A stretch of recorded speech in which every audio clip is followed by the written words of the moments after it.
Jack, I want to talk about Pennsylvania. You are Mr. Pennsylvania, at least in my mind. I think in a lot of people's minds, it's your home state.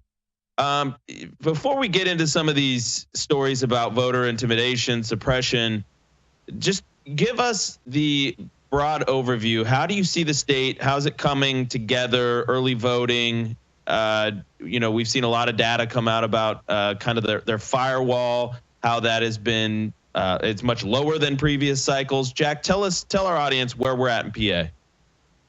Yeah, so in Pennsylvania, we've done a really good job there in turning out the Republican early vote in a way that has not been done before. Republicans do not early vote in Pennsylvania. We don't have a culture of it. This is the Rust Belt, okay? This isn't the Sun Belt where they've been doing it for years. And so Republicans are very wary of this, very wary of certainly of the mail-in ballots. However, there's this option that wasn't even official early voting. What it was de facto early voting in person, because what you do is you would request a mail-in ballot and then you would turn it in person at your county board of election or a couple of these satellite offices around the counties. And this is where the issues, as you just mentioned, would later come in. So that's why when we see the split right now between Republican and Democrat, you're seeing 58-32. So 58 Democrat for 32 Republican. That's for mail-in returns.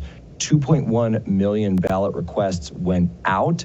1.5 million have been returned. So again, that 32,000, that's roughly 470,000 total for Republicans, which represents about 15% of the registered Republicans in Pennsylvania have already done this. Here's the kicker. That's way more than Republicans usually do percentage-wise. And relative to the Democrats are way down. So you talked about the firewall.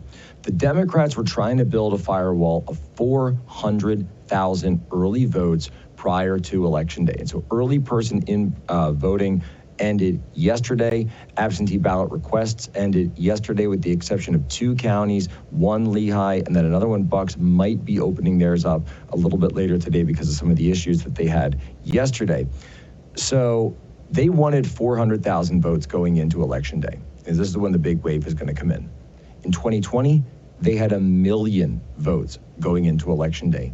This year, Andrew, they weren't able to make the 400,000. They came in around 380. So they don't have the votes. They're undervoting. The Democrat numbers are down from where they expected to be, and they're way down from where they were in 2020. We are seeing a potential motivation issue, huge motivation issue on the Democrat side, which makes sense. They didn't have a primary. They didn't have a situation where they could solidify behind a single candidate. They were sort of told that you're supposed to be Kamala supporters now, and we're seeing in the data that the numbers that they had expected to put up are just not there. All right, so Jack, put yourself and help our audience understand, what is the Democrats' spin? So how are they trying to explain this away to tell their base, hey, we haven't lost this yet. We're still going to win PA. What are they saying? Well, they're saying we're up. They're saying we're up in, 58-32. They're looking at that split. They're saying, look, we're beating them in the early votes. We're winning almost 2-1 outright in terms, and keep in mind, these are not polls. These are actual votes we're talking about now. And they've got a lot of split polls that have come out down the pike over the last couple of days.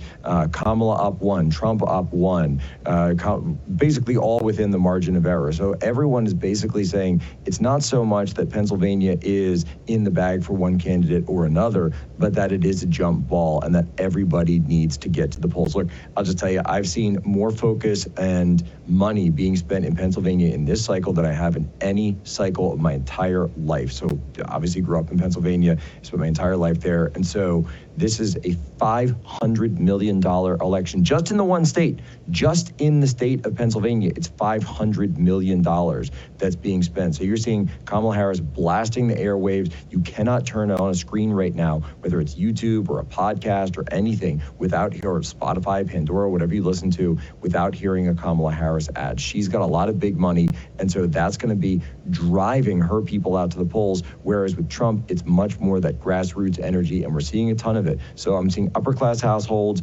lower-class households tend to be where you see Kamala Harris walled signs, but then it's middle-class, just every single house has a Trump sign up now, almost every. And people, by the way, Wow. people that have been reaching out to me that I knew from, growing up that I had no idea were even interested in politics saying, hey, Jack, where can I get a Trump sign? Hey, Jack, how can I get into the Trump rally? I'm talking like high school friends, all sorts of stuff, people who they know that I'm, kind of in the political space, but just haven't even reached out to me in like 20 years. Well, it's a good sign for energy. But guys, hear that. This thing is not in the bag, even though this firewall has not materialized. If you are in PA, we need you to get out to the polls. And so it sounds like if you're not in one of those 2 counties that still has it open for early voting, make a plan on election day to vote. It's so critically important. We have to have a monster turnout in PA